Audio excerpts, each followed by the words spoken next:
How much of our attention goes in manipulating perceptions? How much of your time goes? How much of your effort is being pointed towards manipulating perceptions?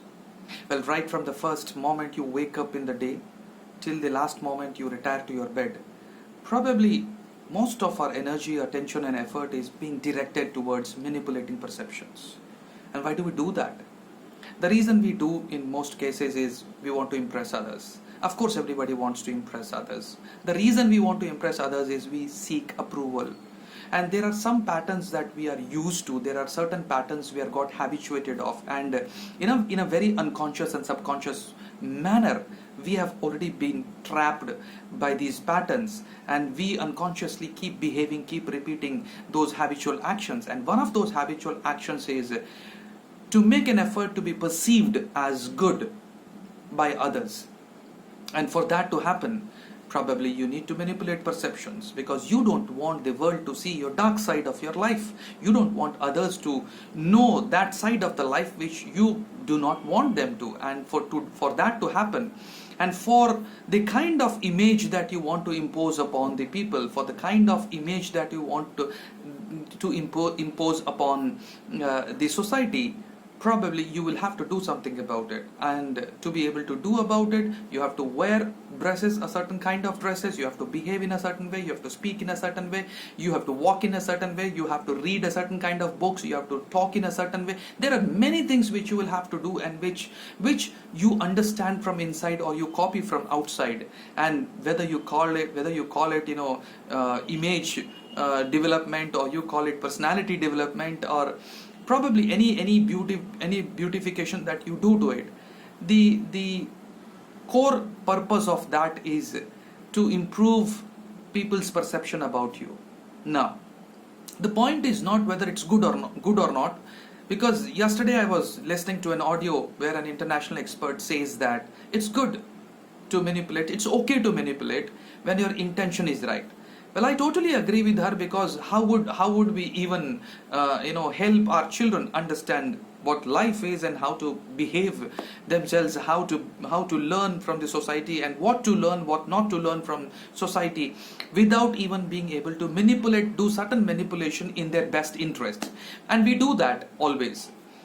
Well, I'm not going to talk about whether it's right or wrong. My question is, how much of us is trapped in this game of perception? What amount of your time, energy and effort goes only thinking about what others perceive about me? Because as long as you're focused on what others perceive about me, all your efforts, all your energy, all your concentration would only be towards making them believe something, and making them realize who you are, making them understand what you're trying to present, and making them look at that side of your life which you want to show them. Now that could be a very very polished way of saying perception management, but it's manipulation to a little extent. And my question is, if a certain person is focused 24/7 on what others perceive about him, what his family perceives him or her as, what his peer group perceives him or her as, what his what his teachers, what his friends, what everybody perceives him or her as, then probably the entire energy is driven towards those people's perception about you. Now, the understanding should be very simple, because how many people do you contact every day? How many people do you come into relationship on an average? You talk to your friends, you make new friends, you talk to new teachers, you talk to new trainers, you talk to even strangers. And how many people would you be worried about their perceptions? And this game has no end. And probably we are so trapped in this game that right from morning till evening, we are only bothered about who's looking towards us, who's speaking to us, and how do we manage their perceptions towards us. And that can be reversed with just one question: what do I perceive myself as? What do I perceive my life as?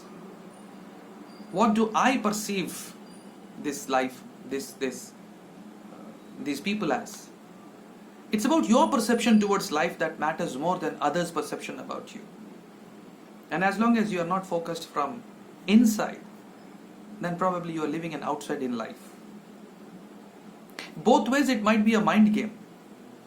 It's not whether it's not whether you are engaged about others' perception, or it's not whether you are engaged in your own perception about life.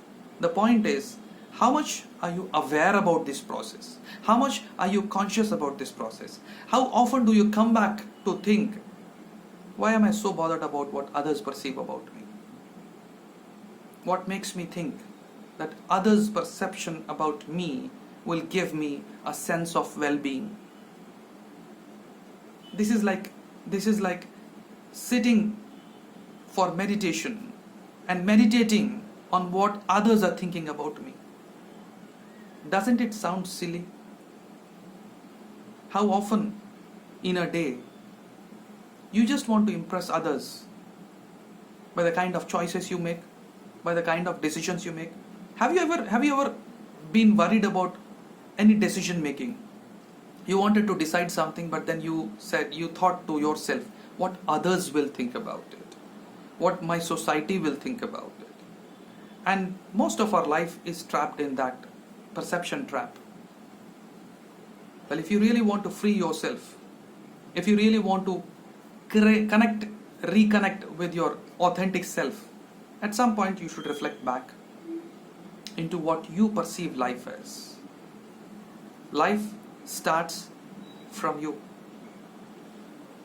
and it becomes easier when you're focused more on what you perceive about life, what you perceive about others. Well, that might be of a little help at least, far more than keeping yourself busy thinking about what others perceive about you. I hope you will explore this idea, and maybe you can add a little more in the comments.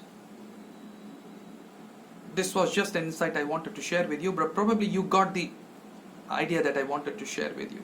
I would love to listen to your opinions on this in the comments. Please do subscribe to my channel if you want to watch and add a little more to my idea of authentic self-leadership. I would love to listen from you. Love you.